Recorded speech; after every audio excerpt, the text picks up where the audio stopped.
All right, well, I'd like to thank everybody for joining. I'm really excited about this.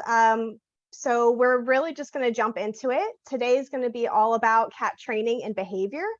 And just to give you some information about myself, if you don't already know me, my name is Kristyn Vitale. I have a master's of environmental science from Miami University, so I'm originally from Ohio. And my master's was actually examining the social behaviors between free roaming cats. And you can actually see a photo of those cats right here. I also did my PhD in animal science at Oregon State University. So I was a member of the Human Animal Interaction Lab there. And as part of that work, I did research with cats in Japan who lived in cat cafes. I did work with cats living in owner homes. We brought cats into our lab at Oregon State, and I've also worked with shelter cats. So today I'm going to be talking a lot about my experience, both doing training and socializing with these groups of cats. So we're going to really focus around three main themes in this talk, and those are going to be communication, choice, and control. And you'll see that these themes overlap a lot with one another. But when we take all of these into account, we can really help increase the well-being or the quality of life of cats living in our homes. So let's start with communication. So we can use training in order to build a line of communication with our cat. And I often get people who say that they don't want to train their cats because their cats are independent and training them would be taking away some of that independence. However, cats are constantly learning from us, whether we're actively trying to teach them a behavior like high five, or they're just learning that, hey, when they go to this spot, there's a nice little bin full of treats that they can exploit. As you can see here in these cats who are eating out of the trash. So cats are always learning from us. And if we can better understand these learning principles, then we can figure out how to apply them to, again, build a healthy line of communication with our cats.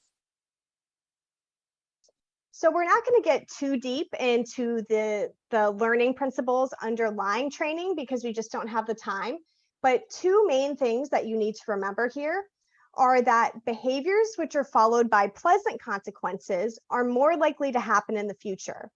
So if you get ice cream for getting good grades, then you're more likely to get good grades in the future. Same with a cat. If they get a treat for coming when they're called, then they're more likely to come when called in the future. Now, on the other side, behaviors that are followed by unpleasant consequences are less likely to happen in the future. So if you think about touching a cactus, you're going to get a sharp prick from one of the thorns, and you're less likely to touch a cactus in the future. Same with this cat here. Maybe they'll knock over this block and they'll get hit by a block, and they'll be less likely to knock over things that are tall in the future. But knowing cats and knowing behavior, it can be variable. So that doesn't mean that we'll never touch a cactus again just to see how sharp it is. We might, but in general, these are these are the things that are going to guide our behavior, really the consequences that follow those behaviors. And when you think about consequences, some are better than others. So what would you rather work for? Would you rather work to get a bunch of ears of corn, or would you rather work to get cash? And I think all of us can agree that we would rather work to get cash than corn. You can use cash to get everything you need to pay for all your expenses, but corn, even if you really like it, you're gonna get sick of it eventually if that's all you're getting paid in. So what this tells us is that some consequences are worth working for, while others are not. And similar to that, everybody is going to have different preferences for these consequences. So some people are going to want to be taken out for ice cream when they get good grades. Some people are going to want to be taken out for pizza. Some people aren't going to want either of these things, and they're going to want something completely different. So this brings us to this idea that individuals have different preferences. So how do you know what your cat prefers? If every cat prefers something else, how do we know? Well, you can ask them. And you can do this by running a simple preference assessment with them and let your cat pick their own rewards for training. So this is a study that we did, and we gave pet and shelter cats several options of different items. So we gave them different types of social interaction with people. They were played with, they were pet, they were talked to. Then we gave them different options of food. They got chicken, tuna, and then a soft treat. And then different toys. They were given a toy that moved on its own. So basically this feather toy here that was attached to fishing line and moved by someone outside of the room. A mouse and another feather toy that were stationary, so those did not move. And then different scents. So we had cloths that had catnip, the scent of an unfamiliar cat, and the scent of a gerbil. So here's an example of that work. Here you can see the cat has different options laid out. The cat goes to one of the cloths before going to the catnip cloth and spending all of their time there.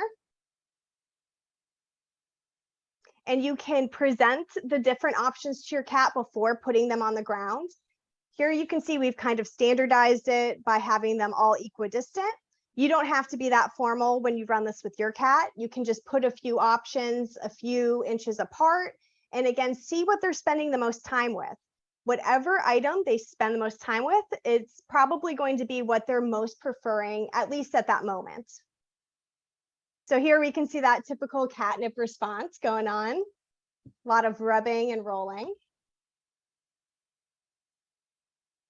And then we also had a food condition. So here you can see the cat has different choices of food. And again, they have free choice to pick what they want to eat.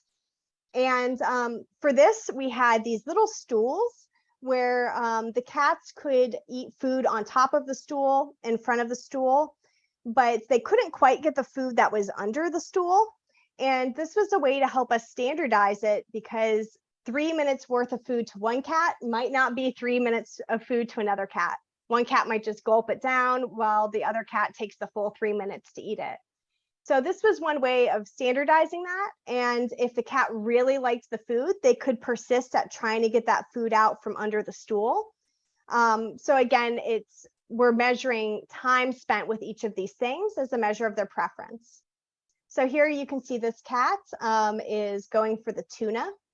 And if you're familiar with Heartland, this was done at Heartland Humane Society. I think this is one of the rooms, staff rooms or something like that. And here we can see the cat going to the chicken. And I'm going to skip forward. Oh, here's the toy condition. So here you'll be able to see that moving toy, then that feather, which is the exact same feather, but just stationary. And the mouse toy is actually out of view here, but here you can see this cat's preferring to interact with that toy that's moving.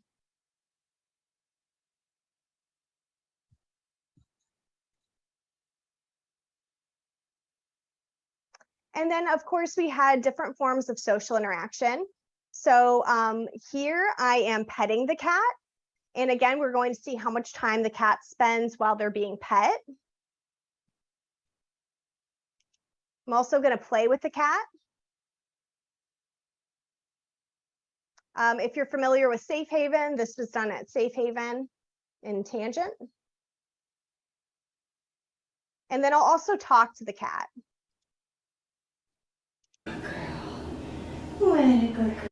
Oops, go back a little bit. What's up, girl? Hi, Sadie. Do you want to come sit with me? Do you want to come sit with me, Topias? So you can hear some baby talking going on. And so basically each cat would have one thing that they most preferred out of each of those groups. So say one cat most preferred tuna, being played with, the movement toy, and the scent of a gerbil. Then we're going to put all of those most preferred things together in a final phase. And that's what you'll see here. So here, this cat's got all their favorite things and they're choosing to play with the person.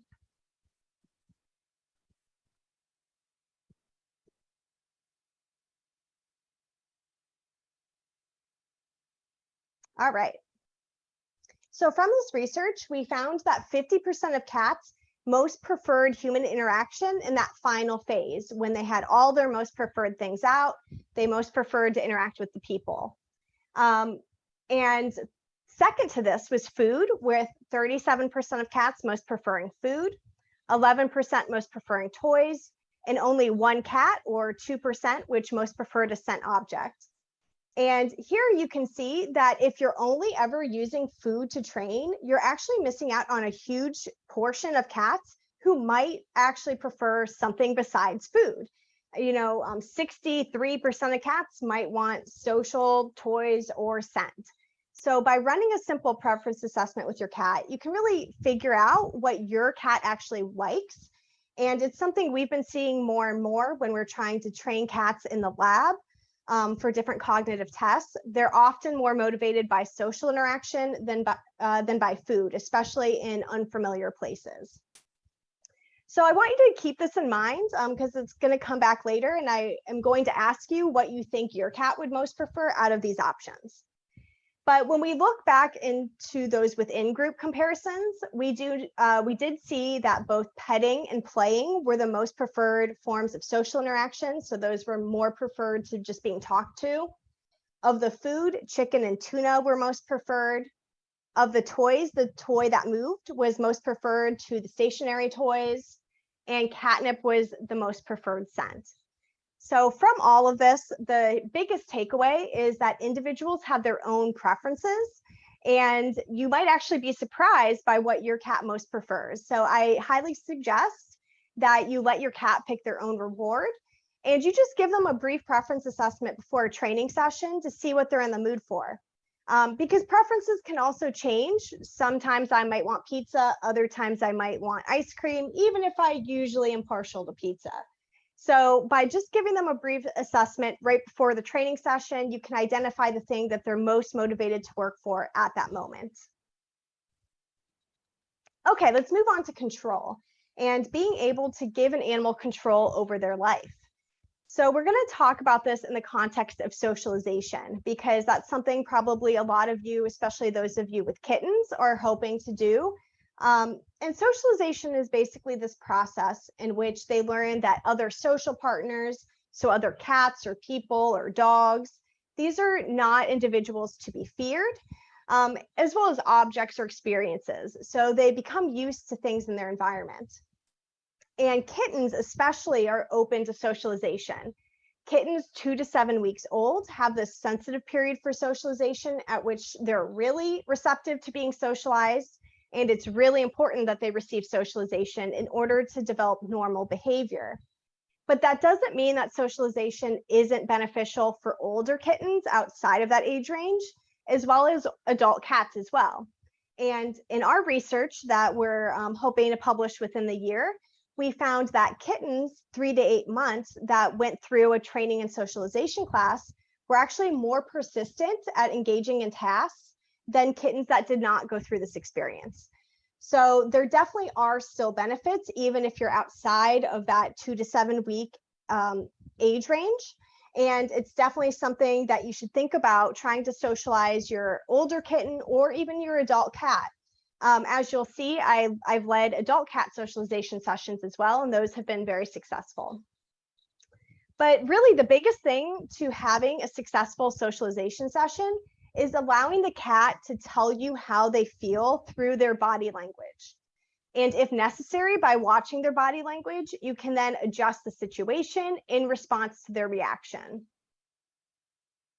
So let's look at an example. I mentioned that I've done cat socialization clubs before, and these are with adult cats here. And we're going to get an example from club just to see how a situation can unfold and how we can help the animal control their situation by looking at their body language. So let me introduce you to these two cats. The cat up front that's closer, that's gray, is Moody. And the cat in the back, the black and white one, is my cat Carl. And we can see from Moody that he looks relaxed, his ears are forward, and he's just focused on the toy. For Carl, his ears are also forward, and he's not focused on Moody. He's actually directing his attention to something else. Then as Moody gets closer, we can see Moody still basically displaying the same body language. His ears are forward, he's still playing with the toy, but we can see Carl, his ears are now beginning to turn sideways, and he's now looking in the direction of Moody. So he's paying attention to him at this point. And here's the last frame we'll look at. Again, Moody's doing the same thing. He's not paying attention to Carl, he's just playing. But look at Carl. His ears are even flatter against his head. His attention is solely on Moody, and his body positioning is small and crouched away from Moody. So what is this telling us? Well, actually, let's watch the video before we interpret what we should do next. But everything happens so quick that I wanted to break it down for you in this way. But let's go ahead and watch the video. So we'll see Moody, he's actually in the other room right now, and he's playing with a feather toy, enjoying himself, and really showing much of the same body language as we saw in the photos.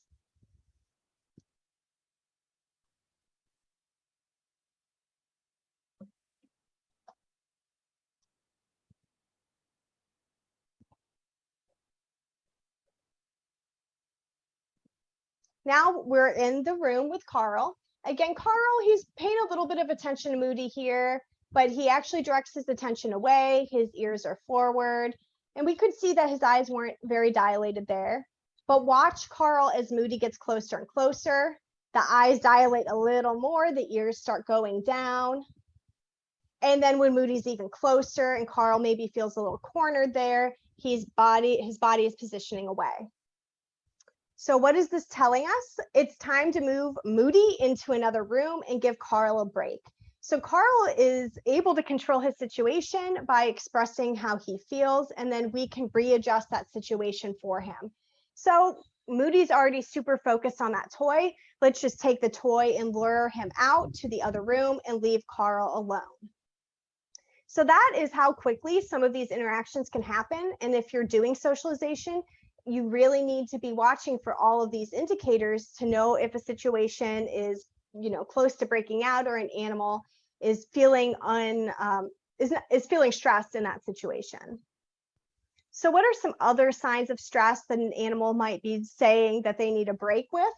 Well, common signs of stress, again, are dilated pupils. You can see this cat on the right they're not fully dilated, but they're definitely more dilated than in a relaxed state.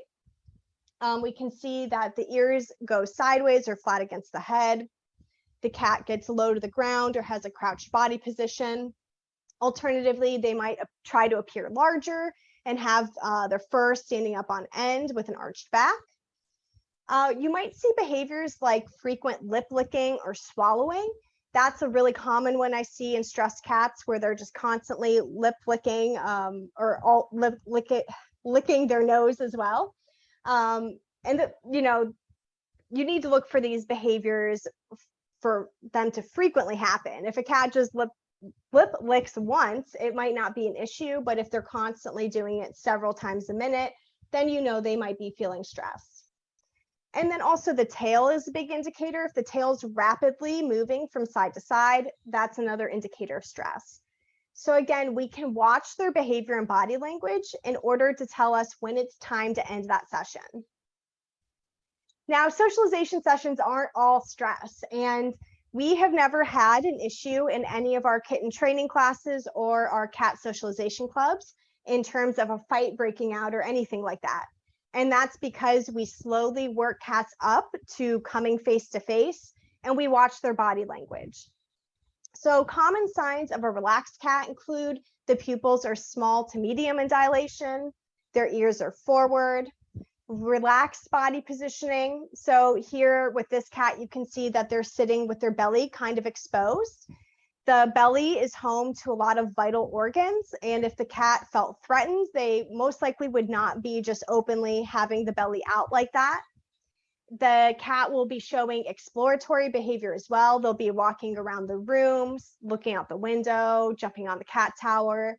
Again, not just kind of in one corner, huddled in the corner. And tail up as well. Tail up is a signal that a cat is feeling social and confident. All right, so we've kind of gone through all of our themes. So let's try to bring it all together here and look at a training example.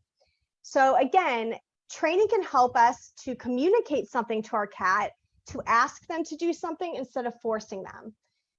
We can also ask them what they like to see what they're motivated to work for, and then watch their body language to better understand their needs.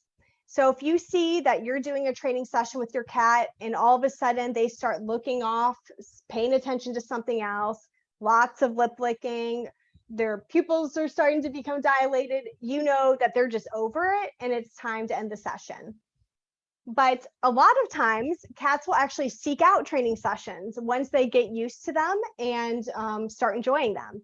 So once you kind of get a rapport with your cat, a lot of times it's something that's a lot of fun and not stressful at all. So let's look at one behavior that we can ask them to engage in that can help, again, with this communication. And this is targeting. And that's when an animal is trained to touch part of their body to an object.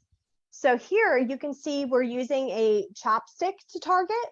So basically, anytime the cat touches the chopstick, they're going to get a reward. And we can then use this to guide the cat's behavior, such as the cat will follow the chopstick out of the room instead of you picking the cat up and moving them out of the room. Again, giving them some form of control. So how do we train this? Well, we're going to use the chopstick as an example, but anything can work as a target. You can even just use like a pen, as long as you're not using the ballpoint part of it. But it doesn't need to be anything fancy. Basically, what you're going to do is place that chopstick right in front of the cat, like literally almost touching the cat's nose. You can also put some of their preferred, maybe soft food on the end of it to attract them to the stick initially. That way, the moment they touch that stick, they get rewarded by licking the food off of the stick. Remember that behaviors followed by pleasant consequences are more likely to be repeated. So once they get that reward off the end, they're more likely to touch the stick again in the future.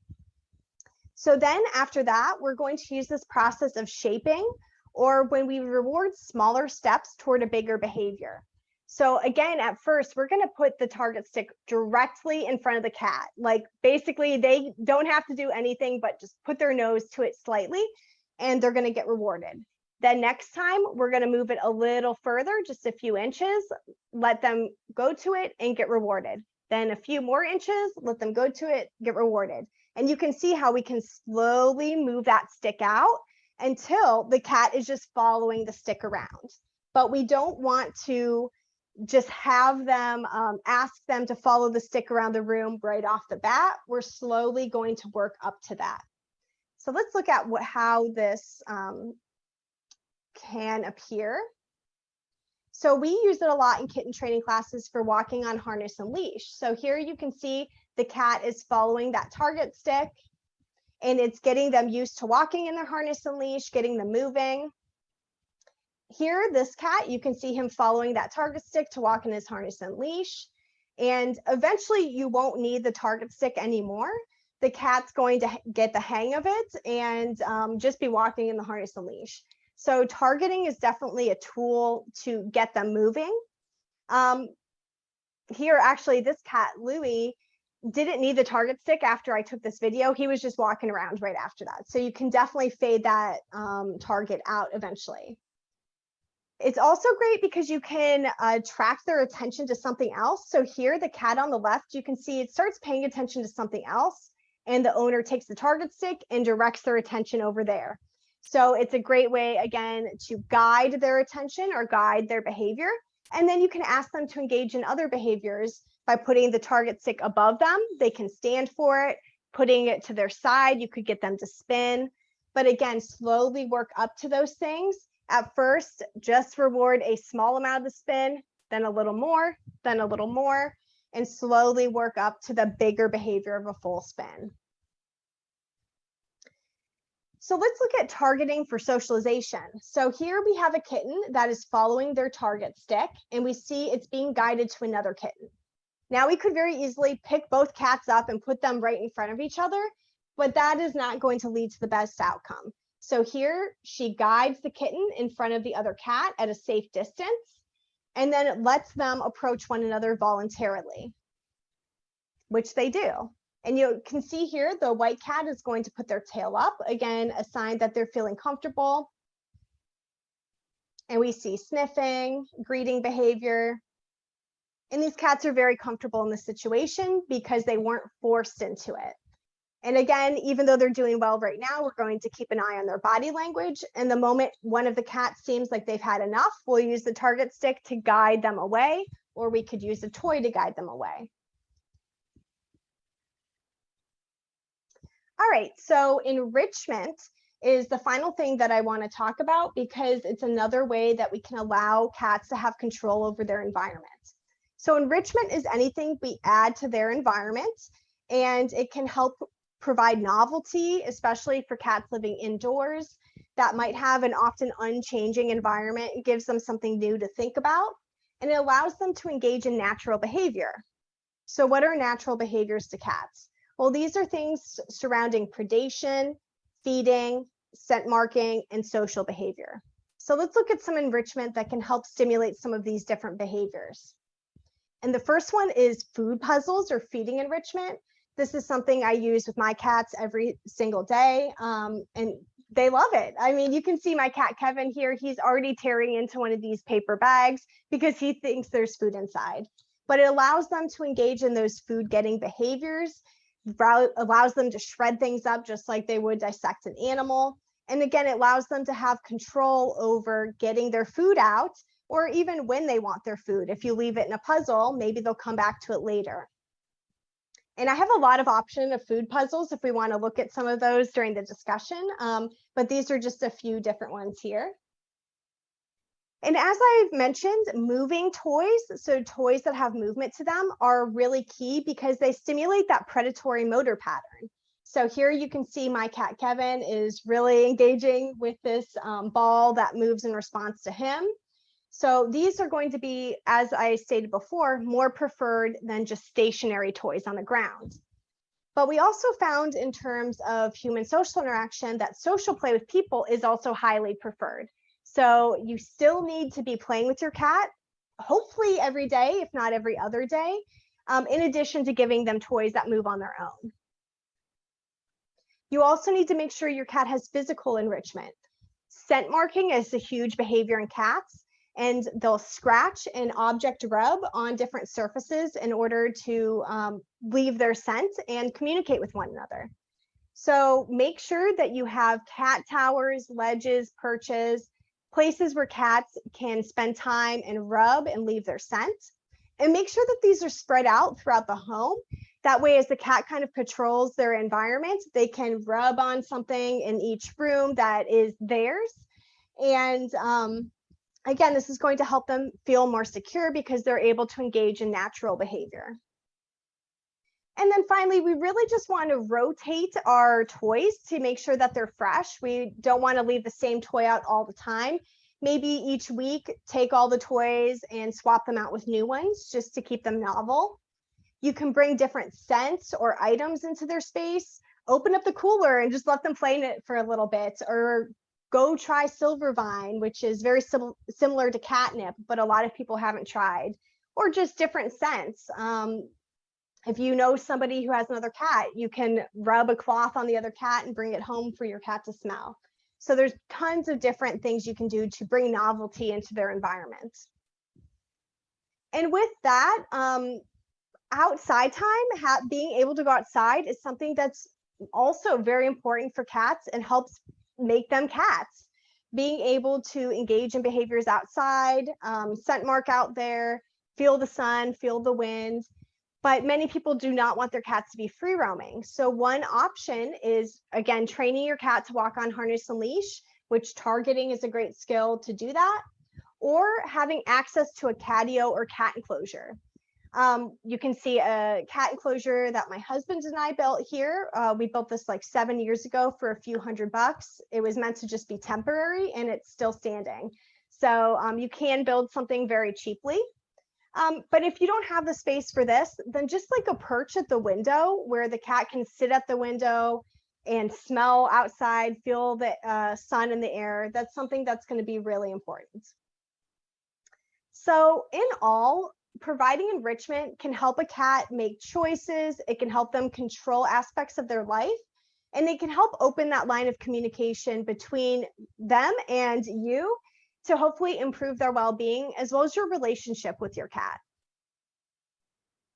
So I'd like to thank everybody. That is the presentation end of this.